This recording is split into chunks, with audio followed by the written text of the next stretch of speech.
हाँ जी, पहला सवाल है जी, मौसीकी रूह की ग़िज़ा है। मौसीकी रूह की ग़िज़ा है। इस्लाम इस पे क्या कहते हैं? अच्छा, असल में अब ये इतना बड़ा टॉपिक तुमने सवाल निकाला। अच्छा, मौसीकी असल में यार, मैं सिर्फ एक रवायत पेश करूँगा। अब्दुल्लाह इब्न उमर रज़ी अल्लाह तआला अन्हु के साथ उनके शागिर्द जा रहे थे इत्तफ़ाक़, कहीं पे बांसुरी बजी और बांसुरी म्यूज़िक के अंदर आती है, ठीक है। तो उन्होंने ना अपने दोनों उंगलियां जो हैं वो अपने कानों में डाल के बैठ गए। तो उनके शागिर्द ने पूछा, हुज़ूर क्या हुआ? उन्होंने कहा, जब ये बांसुरी की आवाज़ बंद हो ना तो मुझे बताना। जब आवाज़ ख़त्म हो गई तो उन्होंने बताया कि आवाज़ ख़त्म हो गई। तो अब्दुल्ला इब्न उमर फरमाते हैं कि मैंने नबी पाक के साथ एक दिन सफ़र कर रहा था, तो इसी तरह कोई मौसीकी की आवाज़ आई थी, तिब्बल था या बांसुरी थी, तो आपने अपने कानों में उंगलियां डाल ली थी। एक ये हो गया। दूसरा ये है कि कुरान के अंदर आता है, अला बिज़िक्रिल्लाहि तत्मइन्नुल क़ुलूब, कि ख़बरदार दिलों को सुकून अल्लाह के ज़िक्र से है, मौसीकी से नहीं है, ठीक है। अच्छा, आगे। ग़ैबाना नमाज जनाजा आमतौर पर पढ़ा जाता है। यार, ग़ैबाना नमाज जनाजा कोई साबित नहीं है कहीं से। एक हदीस पेश की जाती नजाशी वाली, ठीक है, वो सरकार की ज़िंदगी से एक दफ़ा साबित है, फिर किसी साहबी की ज़िंदगी से भी साबित नहीं है, ठीक है। जो चीज़ सरकार ने नहीं की और साहबा ने, अगर ये ऐसी सुन्नत होती जो मुतवातर सुन्नत होती तो साहबा भी करते, ताबईन भी करते, ठीक है। तो ना साहबा ने की और ना ताबईन ने की, ना तबा ताबईन ने की, तो ऑब्वियस सी बात है कि ये सुन्नत नहीं है। हाँ, अगर कोई ऐसा बंदा मर जाए जिस बंदे की नमाज जनाजा ना हुई हो, किसी दारुल हर्ब के अंदर, दारुल हर्ब कहते हैं काफिरों का शहर, किसी ऐसी सल्तनत के अंदर, किसी ऐसे मुल्क के अंदर वो बंदा मर जाए जहाँ पर उसको नमाज जनाजा ना दी गई हो या दफनाया भी ना गया हो, तो ऐसे शख्स की नमाज जनाजा पढ़ सकते हैं। बाज़ लोग कब्र के ऊपर जो जनाजा पढ़ते हैं ना, उसको ग़ैबाना नमाज जनाजा तशबीह देते हैं। वो ग़ैबाना नहीं होती, जनाजा सामने नहीं होता कब्र के अंदर। अच्छा, रस्म कुल। रस्म कुल यार, ये बिदअत है, दीन से इसका कोई ताल्लुक नहीं है। कुरान पढ़ के बख्शने का कोई कॉन्सेप्ट इस्लाम में मौजूद नहीं है, ठीक है। कुरान का मकसद क्या है? हम जब कुरान खोलते हैं ना तो कुरान के अंदर बेशतर जगहों पर लिखा हुआ है कि कुरान हिदायत की किताब है, कुरान एक रोशन किताब है, कुरान एक वाज़ेह किताब है जिसका मकसद सिर्फ और सिर्फ हिदायत है, ठीक है। इसका ये मकसद नहीं है कि बैठ के आप यहाँ पर इतने कुरान पढ़ के इसको बख्श दिया, इतने कुरान पढ़ के। मैं मज़े की बात बताऊँ, देवबंद वाले बहुत से ऐसे हज़रात हैं जो इसकी मुखालफत करते हैं और बहुत से ऐसे हज़रात हैं जो ये करते हैं, ठीक है। अब फ़ज़ाइल अमाल के अंदर एक जगह पर लिखा हुआ है कि एक बुज़ुर्ग थे, उनका कहीं जाने का इत्तेफाक हुआ, तो वहाँ पर गए तो क्या देखते हैं कि वहाँ पर एक बंदा जो ये कहता है रो रहा है। तो सब पूछते हैं, तुम क्यों रो रहे हो?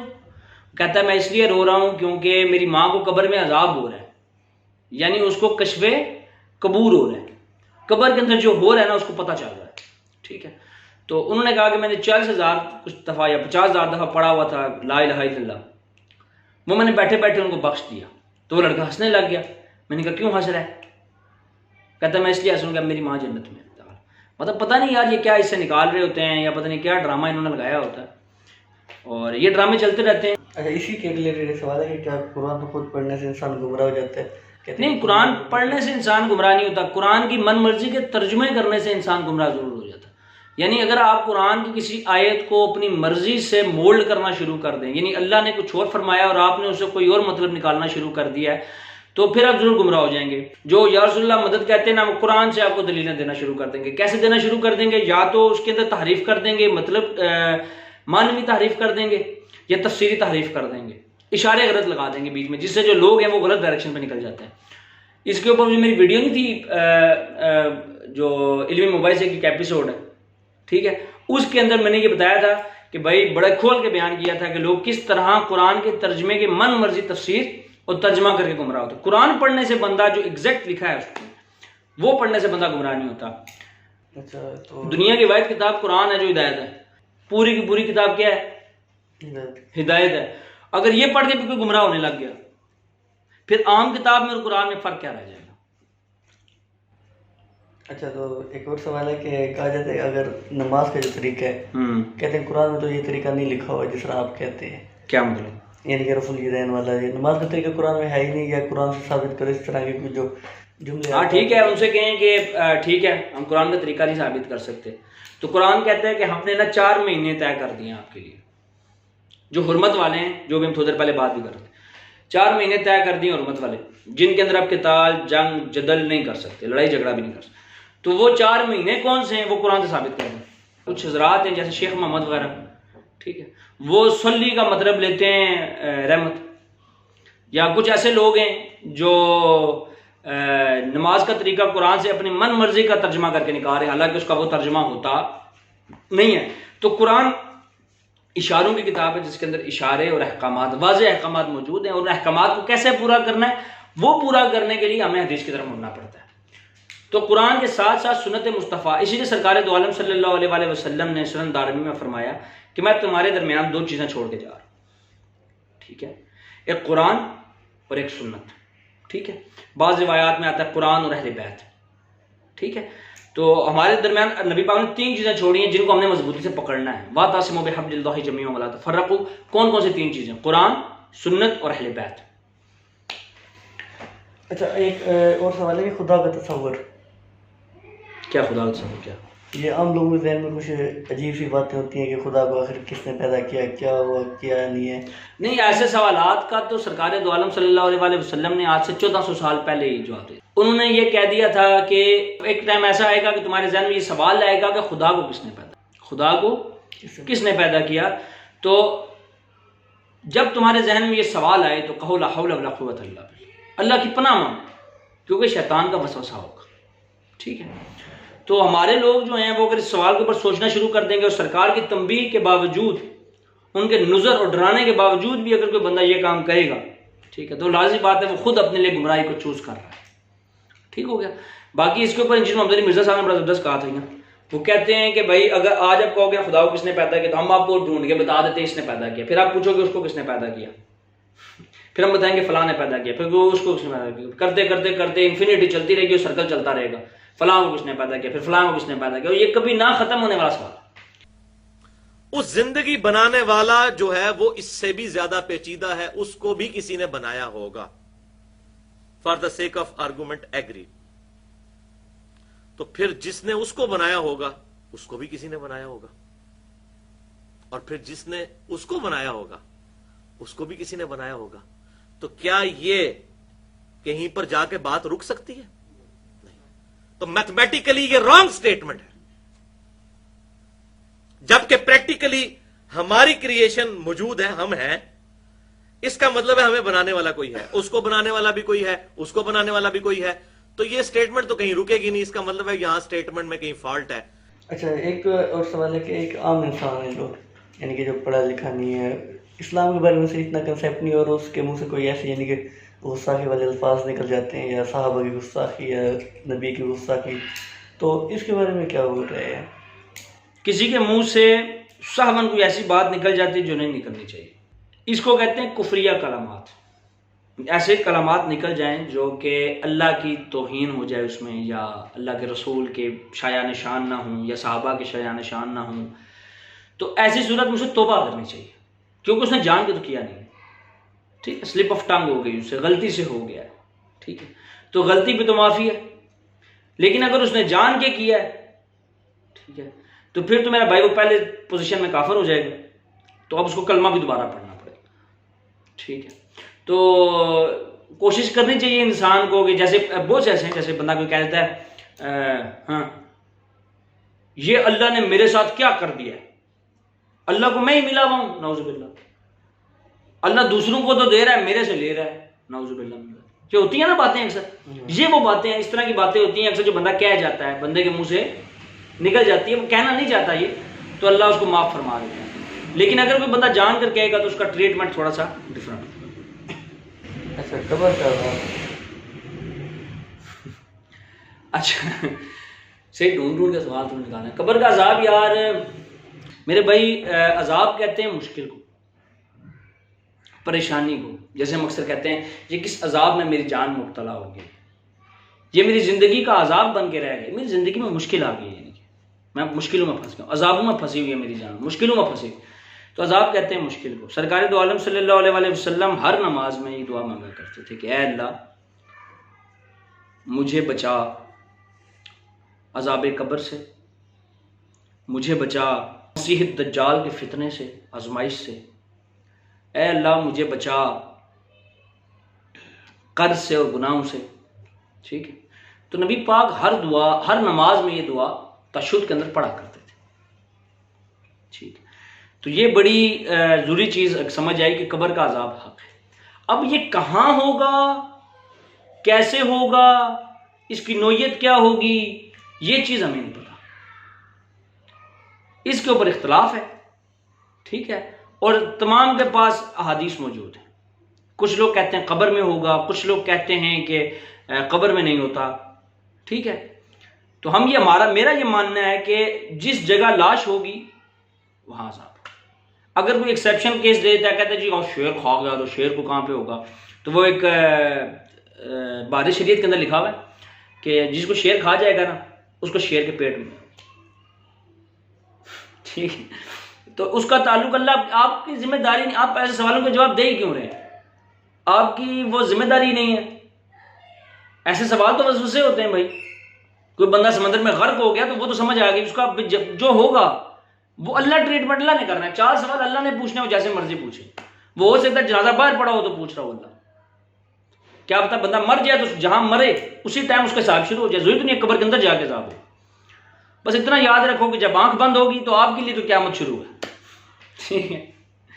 अच्छा, इसी में एक और हदीस जो है नबी के सल्लम की कि वो गुजरे साहबा के साथ तो 2 कब्रों में अजाब हो रहा था, वो उसको किस नहीं, वो मैं ये नहीं कह रहा ना कि कब्र के अंदर अजाब नहीं होगा, मैं ये कह रहा हूँ जो कह रहे हैं सिर्फ कब्र के अंदर अजाब होगा वो एक एक्सट्रीम पे चलेगी, ठीक है। और जो कह रहे हैं कि कब्र के अंदर अजाब नहीं होगा वो भी एक एक्सट्रीम पे चलेगी। हम ये कह रहे हैं कि कब्र के अंदर हो, कब्र के बाहर हो, वो हमारा काम है ही नहीं है, लेकिन अजाब होगा, कब्र के अंदर अजाब होगा। इसको जो बरज़खी जिंदगी कहते हैं, बरज़ख असल में कहते हैं दीवार को, ठीक है। जैसे सूरह रहमान के अंदर बैनहुमा बरज़खुन ला यबग़ियान, कि हमने 2 दरिया जारी किए हैं और 2, एक मीठा पानी का है, एक खारे पानी का है, और उनके दरमियान एक बरज़ख लगा दी, एक ना नजर आने वाली दीवार।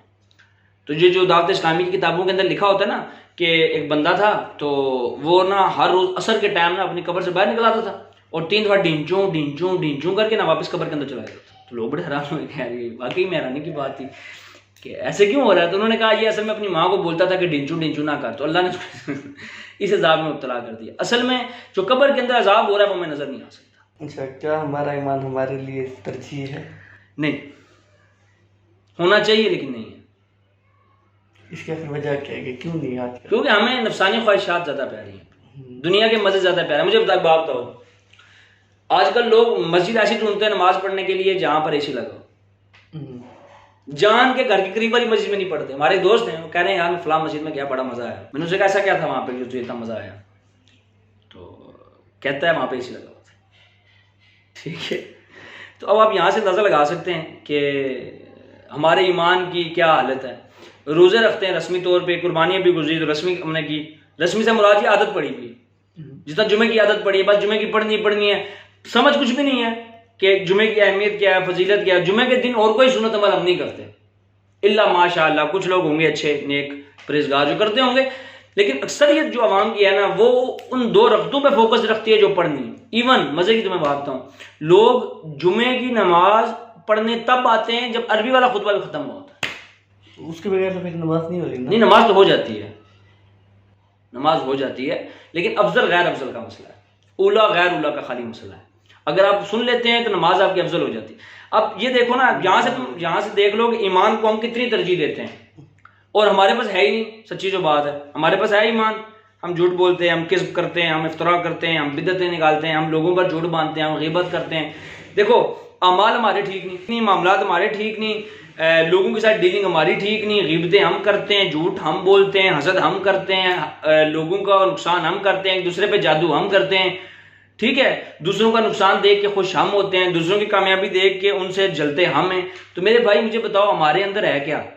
ईमान कहाँ है? तो ईमान को तरजीह देने के लिए सबसे पहले मैं मारनी पड़ती है, और जब मैं मरती है फिर ईमान ऊपर चढ़ता है। जब आप अल्लाह के लिए अपना सब कुछ कुर्बान, मुझे बताओ क्या उन लोगों के पास ईमान का क्या है? वो ईमान को क्या वैल्यू देते हैं? जो बंदे जिनको पता होता है कि आज हमारी ज़कात कट जाएगी बैंक में से तो पैसे निकलवा लेंगे, उन बंदों का ईमान क्या जिनको पता है कि भाई फलां चीज करना सूद है, इंस्टॉलमेंट्स में कोई चीज लेना सूद है, या बैंक में फलां जो एक डील चल रही है वो सूद पर है, ये लीज में मैंने गाड़ी निकाली है सूद पर है। उनका ईमान कहां फॉल कर रहा है? लोग लोन ले रहे हैं, 2 लाख 4 लाख 5 लाख 6 लाख 10 लाख, पता है कि सूद पर है, उनका ईमान कहाँ है? जिनको पता भी है, या तो ना पता ना हो, पता भी है कि भाई सूद अल्लाह और अल्लाह के रसूल के ऐलान जंग है, फिर भी ले, तो उनका ईमान कहाँ फॉल करता? अगला सवाल है कि कौन सा अकीदा यानी मसलक ठीक है? इस पे एक आम चीज़ है कि अपने जिस मसलक में हम हैं यही ठीक है, जो अपने बाप दादा का मसलक आ रहा है वही ठीक सही है। है। क्या तो इनमें से हक पे कौन पे है? कौन सा? कौन हक पे नहीं, मसलक ये मसलक नहीं है, ये मसालिक नहीं है, ये फिरके हैं। समझ आ रही है बात? ये फिरके हैं। जिस फिरके पर मेरा बाप था, जिस पर मेरा दादा था, जिस पर मेरा परदादा था, जिस पर मेरा चरदादा था, मैं यही सारे हक पर है। ये फिरके हैं, ये वही फिरके हैं जो रसूलुल्लाह सल्लल्लाहु अलैहि वसल्लम के दौर में बनाए गए थे। यहूदी एक फिरका था। आज हम यहूदियों को एज अ मजहब लेते हैं, एज अ दीन लेते हैं, ऐसे ही है ना। उस टाइम इनको फिरका लिया जाता था, क्योंकि इन्होंने अल्लाह के दीन के अंदर तहरीफ कर दी थी। आज के मौलवी ने भी दीन के अंदर तहरीफ कर दिया। अल्लाह माशाल्लाह अच्छे लोग भी मौजूद हैं, ठीक है, चाहे वो बरेलवी में हो, बहुत सी अच्छी बातें बरेलवियों के अंदर भी मौजूद हैं, जैसे हुब्बे रसूल है, गुलू छोड़ देते हैं। हुब्बे रसूल सल्लल्लाहु अलैहि वसल्लम, और अभी ताज़ा जो जागा है वो साहबा से मोहब्बत ताज़ी जागी है ना, पहले तो नहीं थी इतनी ज़्यादा, डोमिनेंट नहीं थी इनके अंदर, ठीक है। फिर उसके बाद अहले हदीस की तरफ अगर आप बात करते हैं तो उनकी सुन्नत से मोहब्बत, अल्लाह की तौहीद का प्रचार करना, ये बेहतरीन खूबियाँ हैं उनकी। देवबंदियों की बात करते हैं तो उसमें साहबा को प्रायोरिटी देना, ऐसे साहबा की तारीख़ बताना जिनको कोई भी नहीं जानता, गुमनाम साहबा। हर साहबी को तो हर बंदा नहीं जानता ना, कहीं ऐसे नाम होंगे जो आप फर्स्ट टाइम सुन रहे होंगे, कहीं ऐसे नाम होंगे जो आपने कभी सुने ही नहीं होंगे। साहबा थे, बहुत तादाद थी ना साहबियों की, तो इनके अंदर अच्छी चीज़ें आप देखें, अच्छी चीज़ें पिक कर लें, दैट्स इट। लेकिन जो बुरी चीज़ें हैं उनका रद्द भी करें, क्योंकि अल्लाह के रसूल ने फरमाया कि अच्छाई का हुक्म दो और बुराई से रोको, दोनों लाजिम और मलजूम है, दोनों लेके चलने साथ। मुंह में दही जमा के नहीं बैठना कि मुंह में दही जमा के बैठ जो खैर है सब अच्छे की रिपोर्ट है, ऐसे नहीं होगा, ठीक है। बुराई का रद्द करें, अच्छाई का हुक्म दें। अच्छा, एक और सवाल है कि मातम करने का तस्वर, लोग जिस तरह अब एक आम इंसान है, चाहे वो किसी भी मसलक का हो, अगर अहले तशय्युअ मसलक में से कोई उससे आगे यार, वो आम इंसान किसी अहले तशय्युअ से पूछ लेता है कि यार तुम मातम क्यों करते हो, ये तो जायज़ नहीं, ये वो, फिर आगे से ऐशा की एक हदीस दे देते हैं नबी वसल्लम की मिसाल वाली। तो वो तो एक यानी कि पढ़े लिखे बंदे को पता है जिसने ये चीज़ पढ़ी है कि यार वो हदीस आधी देते हैं, तो एक आम इंसान तो उस पर यकीन कर लेते। तो क्यों आम इंसान इतना बेवकूफ़ क्यों है? अरे वो पढ़ा लिखा नहीं है ना। नहीं, देखो ये बात, ये किसी, मुझे एक बात बताओ, आप CSS का टेस्ट देने जाते हो, टेस्ट में फेल हो जाते हो, आप जाके ना एग्जामिनर को या जिसने पेपर चेक किया उसको पकड़ लेते हो, उसे कहते हो भाई मुझे फेल क्यों किया यार, तूने सवाल गलत लिखे, क्या मुझे तो पढ़ना ही नहीं आता, मैं तो अनपढ़ आदमी हूँ, तो वो तुम्हें कहेगा कि तुम एलिजिबल ही नहीं हो CSS का पेपर देने के लिए, ऐसा ही है, ठीक है। अगर कोई बंदा मैट्रिक का पेपर देना जाए, उसे पीछे 9 क्लास ना पढ़ी, फेल हो जाए, क्या मैं तो पढ़ा लिखा ही नहीं था, मुझे पास करो, ऐसे थोड़ी, ये कोई दलील नहीं है, ये कोई लॉजिक नहीं है। उनको पता क्यों नहीं? अगर उसको किसी बंदे ने हदीस बताई तो कुरान में सूरह हुजरात के अंदर आता है कि अगर तुम्हारे पास कोई शख्स खबर लेकर आए तो पहले उसकी तहकीक कर लिया। इसके अंदर उलमा का जिक्र नहीं हो रहा, इसके अंदर के खास अहले इल्म लोगों का जिक्र नहीं हो रहा, हर बंदे का जिक्र हो रहा है, आम जिंदगी की बात है। तुम्हें कोई मेरे बारे में एक बंदा आके बात बताए तो पहले तहकीक करो कि आया मुबीन ने ये बात कही है कि नहीं कही है। मेरा पॉइंट गेट कर रहे हो? इसी तरह तुम्हारे पास कोई बंदा हदीस लेकर आए और कहे देखो जी मातम पे दलील है, तो पहले तहकीक करो, देखो आया ये हदीस सही है, आया इसके रावी ठीक हैं, आया जिस किताब के अंदर मौजूद है वो मुहद्दिस इस बारे में क्या कहता है, बाकी मुहद्दिसीन इस हदीस के बारे में क्या कहते हैं, सहाबा किराम रिज़वानुल्लाह अजमाइन का इस बारे में क्या तरीक़ेकार था, अहले बैत अलैहिस्सलातु वस्सलाम का इस बारे में क्या तरीक़ेकार था, ये सब देखोगे, उसके बाद अमल होगा ना, फिर तो आप मुसलमान कहलाओगे। वरना आप किसी की भी बात मानना शुरू कर दोगे तो यानी कल तुम्हारे पास एक काफिर आएगा और तुम्हारे पास दलील लेकर आएगा, मान लोगे, क्योंकि तुम पढ़े लिखे नहीं हो। ये इतनी बोगस दलील है ना जिसके हिसाब नहीं। लेकिन इसके ये है ना कि फिर लोग उलमा के पास जाते हैं, ऐसे जाना चाहिए। फसअलू अहले ज़िक्र, पूछो उन लोगों से जो अहले इल्म है, अहले ज़िक्र हैं। अगर तुम्हें किसी बारे में मालूम नहीं है, कुछ नहीं जानते, तो अहले इल्म के पास जाओ, इसमें बुरी बात नहीं है। लेकिन फिर जो वो बताएं उसकी भी तहकीक करो। इतना आसान मसला नहीं है ये दीन है मेरे भाई, इसके अंदर इंसान की मतलब एक बंदा अपनी जिंदगी और मौत के लिए जब जाता है किसी डॉक्टर के पास, तो क्या उस डॉक्टर का पता नहीं करता है डॉक्टर कैसा है? अगर डॉक्टर कहे बस जी अल्लाह के हाथ में होती है, वैसे जिंदगी और मौत 100 बंदा ही मरा है इसके हाथ से, टोटल 101 का ऑपरेशन किया, 100 बंदा मरा है बस, लेकिन जिंदगी मौत अल्लाह के हाथ में, ऑपरेशन करा लो अल्लाह का नाम ले, तो आप वहां से ऑपरेशन नहीं कराओगे। इसी तरह जो मौलवी साहब कोई दलील दे दें तो उस दलील को चेक कर लें आप कि आया ये दलील सही है या गलत है। कितना टाइम लगता है इस पर? हमारी आधी अवाम हमारी इसी वजह से खा रही है कि भाई वो मौलवी साहब ने कह दिया तो बात ठीक है, ऐसे नहीं होता। जहां तक बात है मातम की, मेरे भाई मैंने बताया हुआ बिदअत है, सरकार ने ना सिर्फ बिदअत है बल्कि इसमें अल्लाह के रसूल की नाफरमानी है, क्योंकि अल्लाह के रसूल सल्लल्लाहु अलैहि वसल्लम ने मना फरमाया है। और ये चीज अहले तशरीह की कुतुब के अंदर भी मौजूद है, जिसके अंदर नबी पाक ने बीबी फातिमा को ये तंबीह फरमाई कि अगर मैं वफात पा जाऊं, अगर मैं वफात पा जाऊं तो याद रखना ना नोहा करना ना सर पीटना। ऐसा नहीं था कि वो करती थी, बल्कि कहना उनको था, सुनाना हमें था, ताकि हम लोग इस पर अमल पैरा हो सके। ठीक है। और इसी से मिलती जुलती रिवायत बुखारी मुस्लिम के अंदर भी मिलती है कि सरकार दो आलम सल्लल्लाहु अलैहि वसल्लम ने फरमाया कि जिस शख्स ने नोहा किया, गरिबान चीरा या मातम किया, वो हम में से नहीं। तो इतनी वाज़ेह हदीसों के बावजूद भी अगर कोई बंदा इसके ऊपर अमल करता है तो अल्लाह मान अल हफीज, उसका अल्लाह मालिक है, क्या कह सकते हैं। अच्छा, इसके साथ एक और सवाल है कि कौन सा तर्जुमा पढ़ना चाहिए? तर्जुमा जो मर्जी पढ़े, भावें अपने बापों का पढ़े, जो मर्जी पढ़े। हाँ, वो कहते हैं कि अगर कोई दूसरा तर्जुमा पढ़ोगे तो फिर वही बात है, गुमराह हो जाओगे, इस तरह हो जाओगे। नहीं, आप जब कुरान को तर्जुमे से पढ़े तो नीयत के साथ पढ़े ना कि यार मैं सीखना चाहता हूँ। हाँ, मैं सीखना चाहता हूँ। उसके साथ साथ आप अगर आप दूसरे मसालिक को काफिर नहीं कहते, फिर तो कुरान में आपके लिए हिदायत है। बिल्कुल। अगर आप दूसरे मसालिक को काफिर कहते हैं, फिर कुरान में आपके लिए कुछ भी नहीं। फिर वस्ताईनु बिस्सब्रि वस्सलाह से आप क्या कहते हैं उसको, वसीला ही निकालेंगे, या रसूल अल्लाह मदद ही निकालेंगे। ठीक है ना। जबकि मैंने साबित किया हुआ है कि नेमुद्दीन मुरादाबादी जिन्होंने कंजुल ईमान की तफसीर की है, उन्होंने इस पोर्शन यानी वस्ताईनु बिस्सब्रि वस्सलाह कि मदद चाहो सब्र से और नमाज से। तो वो कहते हैं जब नबी पाक को कोई हाजत पेश आती थी या आप किसी मुश्किल में होते थे तो वो 2 रकात नमाज पढ़ते थे और सब्र करते थे। उन्होंने इसकी ये तफसीर की हुई। तो अब जो नई आई है उसका नाम है जी तफसीरुल जिन्नान।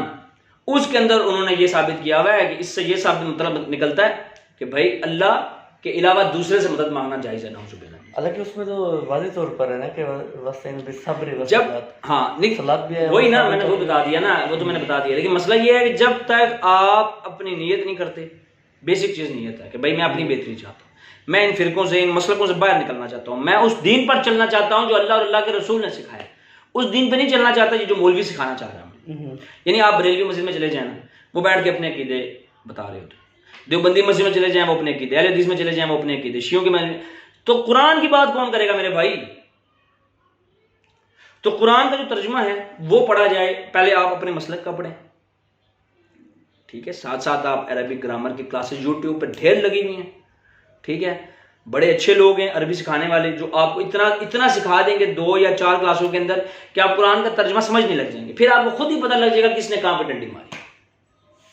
अच्छा, एक और सवाल है, अंगूठे चूमना। एक आम इंसान है, अगर उसने ना एक ही मसला है, यानी कि उसे आप भी समझ गए, मैं भी समझ गया, हर कोई, कि वो अंगूठे नहीं चूमता और साथ वाला चूमता है, और वो कहता है कि यार तुम अंगूठे क्यों नहीं चूमते, नबी के नाम को तुम क्यों नहीं चूमते, ये अपना इस पर क्या है? वो देखो, अव्वलन तो मेंटालिटी सेट की गई है। अव्वलन तो ये समझ लो सबसे पहले मेरा भाई कि अंगूठे चूमना सुन्नत नहीं है। सरकार से कि सबसे ज्यादा मोहब्बत उनके सहाबा करते थे। बिल्कुल, नो डाउट। ठीक है। सूरह बकरा के एंड में बहुत दफा मैं ये आयत को ऐसा कोट कर चुका हूं कि हम जो सुन लेते हैं उस पर अमल कर लेते हैं, ठीक है। सहाबा कहा करते थे हम जो सुन लेते हैं उस पर अमल कर लेते। तो उनसे ज्यादा नबी पाक सल्लल्लाहु अलैहि वसल्लम से मोहब्बत करने वाला आज तक पैदा ही नहीं हुआ। वो इतने निछावर, जान निछावर करते थे, जो नबी का पसीना खुशबू समझ के अपने जिस्म पे लगाते हैं, जो नबी पाक के वजू के जिस्म से गिरने वाले कतरे ले लेके अपने जिस्म पे लगाते हैं, जो नबी पाक सल्लल्लाहु अलैहि वसल्लम के कुर्ता मुबारक से शिफा लेते हूं, वो सहाबा अंगूठे नहीं चूम सकते थे। अगर ये सुन्नत और सही तरीका था तो क्या सहाबा नहीं चूम सकते थे, ताबईन नहीं चूम सकते थे? वो जो एक रिवायत पेश करते हैं अबू बकर सिद्दीक वाली, वो मौजू रिवायत है, इसको मेरी पूरी वीडियो मैंने बना के अपलोड की है, ठीक है, कि अंगूठे चूमना बिदअत है। सुन्नत क्या है कि जब नबी का नाम है उन पर दुरूद पढ़ा जाए। सरकार दो आलम सल्लल्लाहु अलैहि वसल्लम ने फरमाया कि लानत हो उस शख्स के ऊपर, लानत हो उस शख्स के ऊपर जो मेरा नाम सुना मुझ पर दुरूद ना भेजे। इनका फोकस होता है अंगूठे चूमने पे, दुरूद पढ़ने पे नहीं।